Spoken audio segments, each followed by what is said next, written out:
مفتی صاحب آپ کا مسلک کون سا ہے؟ آپ نے اپنے کلپ میں دیوبند کو بدعتی کہا ہے. میں نے تو نہیں کہا دیوبند بدعتی ہے. دیوبندیوں میں بدعتی بہت ہوتے ہیں یہ کہا ہے میں نے. یہ نہیں کہا کہ دیوبند بدعتی ہوتے ہیں. دیوبندیوں میں بھی بدعتی ہوتے ہیں یہ کہا ہے, اور وہ تو ہے, مشاہدہ ہے. باقی میرا مسلک کیا ہے بھائی؟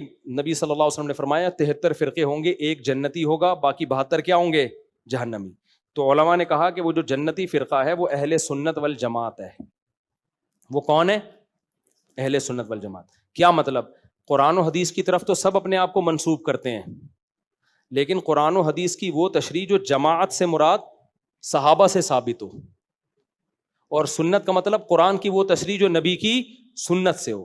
ہم قرآن کی وہ تشریح نہیں کرتے جو حدیثوں کے اگینسٹ ہو, پھر نبی کی بات کی وہ تشریح نہیں کرتے جو صحابہ کے خلاف ہو. تو یہ تینوں کے مجموعے کو اسلام کہا جاتا ہے. تو جو اس اصول کو فالو کرتا ہے وہ اہل سنت والجماعت کہلاتا ہے. تو یہ چاروں امام جو ابو حنیفہ, مالک, شافعی اور احمد بن حنبل ہیں, انہوں نے ان اصولوں کو فالو کیا ہے کہ قرآن, حدیث اور پھر صحابہ کی تشریح, وہ تشریح جو صحابہ جس کو مانتے ہیں. سمجھتے ہو؟ تو اس لیے اہل سنت والجماعت کے جو چاروں مکاتب فکر ہیں یہ اس ایک جنتی فرقے میں ہی داخل ہے. تو میں بھی اپنے آپ کو اسی کی طرف منسوب کرتا ہوں.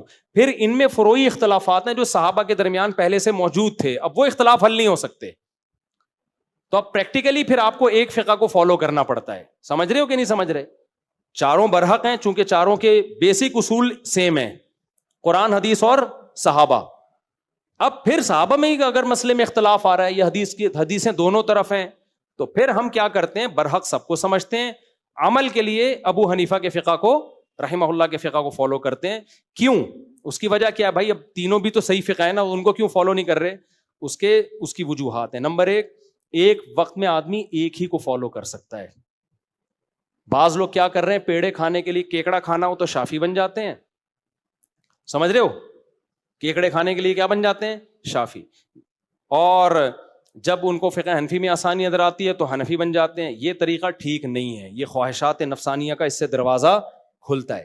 تو اس لیے ہم اسی کو سوٹیبل سمجھتے ہیں. بھائی چاروں برحق ہیں, چاروں کی دلیل قرآن و سنت ہی سے ثابت ہے, تو فالو ایک کو کرنا ہے آپ نے. تو ایک کو اس لیے فالو کرتے ہیں, برحق تینوں کو سمجھتے ہیں.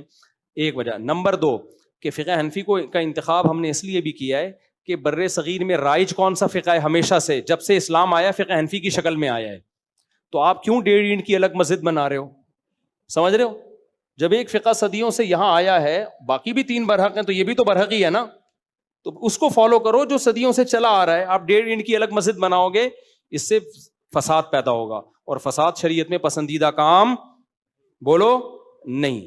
تیسری بات یہ کہ فقہ حنفی کے انتخاب کی وجہ یہ بھی ہے کہ اس امت میں اہل سنت والجماعت نے ہمیشہ, اکثریت نے فقہ حنفی کو فالو کیا ہے. اکثریت نے ہمیشہ کس کو فالو کیا ہے؟ اور دلائل کی قوت کی بیس پہ. یہ ایسا ہی نہیں ہے کہ کسی نے گن پوائنٹ پہ ان کو مجبور کیا ہو.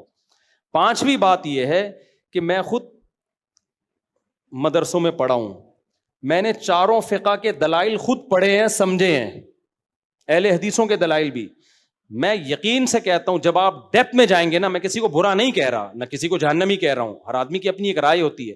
میں یقین سے کہتا ہوں جب آپ ڈیپتھ میں جاؤ گے نا, گہرائی میں, صحیح فکر کے ساتھ, تو آپ کو امام ابو حنیفہ کا جو فقہ ہے نا, اس کا پلڑا سب سے زیادہ دلائل کی دنیا میں بھاری لگے گا آپ کو.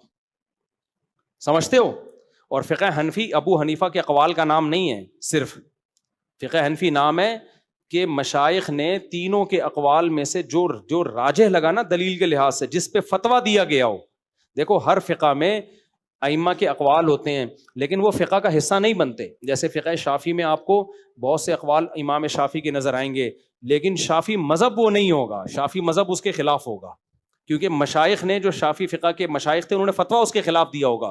تو پھر اس میں شافعی فقہ امام شافعی کا قول نہیں ہوگا, بلکہ شافعی فقہ وہ ہوگا جس کو شافعی علماء نے اختیار کیا ہے.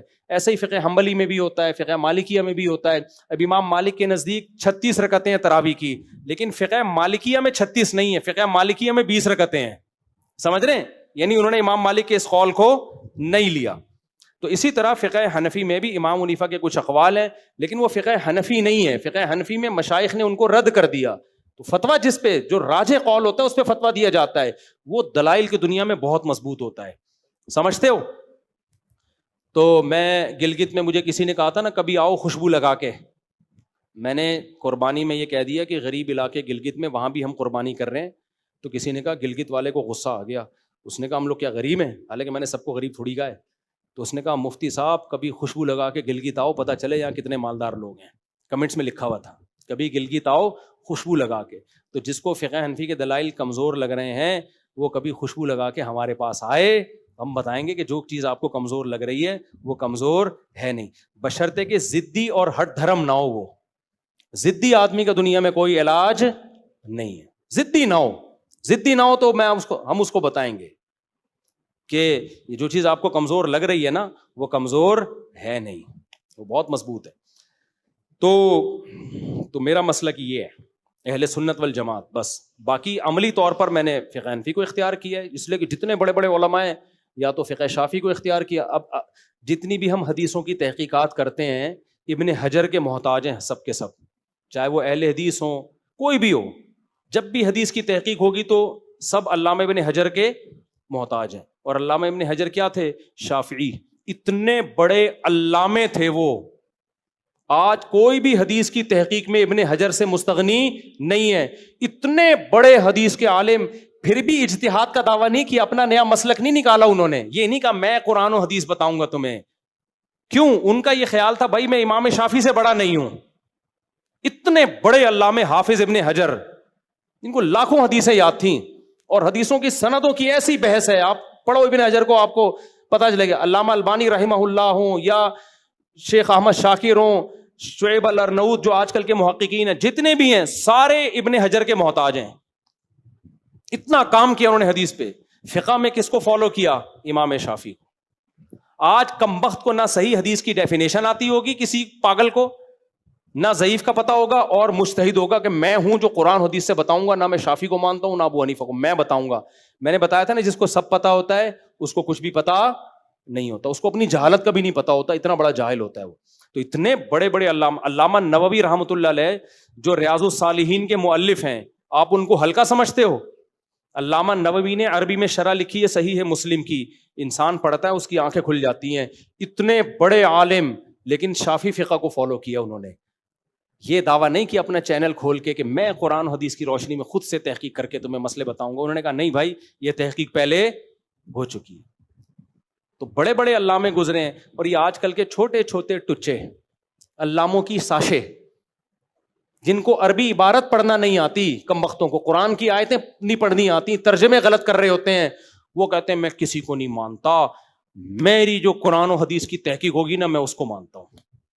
بھائی تو تحقیق کا اہل ہی نہیں ہے, تو ایسے ہی ہے جیسے کوئی گاؤں کا حکیم ہو جس کو گردے کا پتہ نہیں ہے کہ کہاں ہوتا ہے گردہ, اور وہ لوگوں کے گردوں کی پتھریاں نکال رہا ہو. بالکل کسی نے سچ کہا ہے کہ آج کل کے اسکالر جو ہے نا, یہ ان کی حیثیت ایسے ہی ہے جیسے گاؤں میں نائی کو لوگ سرجن سمجھتے ہیں, ٹھیک ہے نا. تو عامی آدمی ان اسکالر کو کیا سمجھتا ہے؟ محقق, حالانکہ یہ محقق نہیں ہوتے. تو آپ شکر ادا کرو میں حنفی ہوں. لوگ کہتے ہیں ہم اس کو اس لیے نہیں سنتے کہ حنفی ہے, اگر میں حنفی نہ ہوتا نا تو میں اپنے نیا فرقہ نکال چکا ہوتا. میں اپنے پیٹ سے مسائل آپ کو قرآن حدیث کا لیبل لگا کے بتا رہا ہوتا اور آپ کو کنفیوژن میں ڈال چکا ہوتا میں, اور پاگل بنا. مفتی تقی عثمانی صاحب کتنے بڑے عالم ہیں, پتہ ہے آپ کو کتنے بڑے عالم ہیں, اپنا نیا مسلک نہیں نکالا, فقہ حنفی کو فالو کیا انہوں نے. حالانکہ ان کو فقہ شافعی کے دلائل بھی آتے ہیں, فقہ مالکیہ کے بھی آتے ہیں, حدیث پہ بہت عبور ہے ان کو. عمل کے لیے کس کو اختیار کیا انہوں نے؟ فقہ شافعی کو. سعودی عرب کے شیخ بن باز مفتی اعظم تھے, کتنے بڑے مفتی تھے, انہوں نے اپنا کوئی مسلک نہیں نکالا. آپ ان کی سوانح اٹھا کے دیکھیں, تمسک بالمذہب الحنبلی, بن باز نے اپنے لیے کس فقہ کو اختیار کیا؟ مذہب حنبلی کو. ٹھیک ہے, چند مسائل میں فقہ حنبلی سے خروج کیا انہوں نے, لیکن تھے وہ حنبلی, پورا فقہ حنبلی پڑھا انہوں نے, اتنے بڑے عالم تھے. تو المتمسک بالمذہب الحنبلی, یہ ان کی سوانح میں. ان سے کسی نے پوچھا آپ کا خود کوئی مجتہد ہے یا آپ کا کوئی فقہ ہے؟ انہوں نے کہا کہ مذہبی فی الفقہ مذہب احمد ابن حنبل. یہ میں نے خود اپنی آنکھوں سے دیکھی ہے یہ عبارت, مذہبی فی الفقہ مذہب احمد ابن حنبل. میں فقہ حنبلی کو, امام احمد حنبل کے مذہب کو فالو کرتا ہوں. ٹھیک ہے, کچھ چیزوں میں انہوں نے رائے میں اختلاف کیا ہے, وہ علماء کا ہو سکتا ہے کسی چیز میں اختلاف, لیکن بیسک وہی تھا. تو آج جو آ رہا ہے نا, آج جو نئے نئے مارکیٹ میں آ رہے ہیں, نہ کے پاس کوئی علم ہے کچھ بھی نہیں ہے, قرآن کی ترجمے غلط کر رہے ہیں اور ایسے محقق بنے ہوئے ہیں کہ میں کسی کو نہیں مانتا. تو بھائی آپ سے بڑے بڑے لوگ پہلے گزر چکے ہیں, تو کائنڈلی آپ لوگوں کو گمراہ کرنے کی کوشش نہ کریں. اور کوئی سمجھتا ہے نا کہ میں تقلید نہیں کرتا تو نہ کرے, اپنی کروائے بھی نہیں پھر وہ, ٹھیک ہے نا. بھائی آپ اپنی کیوں تقلید کروا رہے ہو؟ آپ بولے میری تحقیق ہے, آپ کی کوئی تحقیق نہیں ہے, آپ لوگوں کو بیوقوف بنا رہے ہو تحقیق کے نام پہ. تو کبھی خوشبو لگا کے ہمارے پاس آؤ, انشاءاللہ ہم آپ کو بتائیں گے, ٹھیک ہے نا. لیکن مسئلہ پتہ ہے کیا ہوتا ہے, لوگ کہتے ہیں بحث ہماری مرضی کی ہوگی, خوشبو لگا کے تو آ جاتے ہیں لوگ, لیکن پھر وہ کہتے ہیں کہ ہم پھر جو شرائط طے کرتے ہیں نا اس پہ نہیں آتے. وہ کبھی بھی بحث کے لیے بغیر شرطوں کے بحث کرنا سوائے دو مرغوں کی لڑائی کے اس سے کچھ بھی حاصل نہیں ہوگا. تو کچھ اصول اور ضابطے ہمیشہ طے کیے جاتے ہیں, یہاں آ کے یہ لوگ ڈنڈی مارتے ہیں.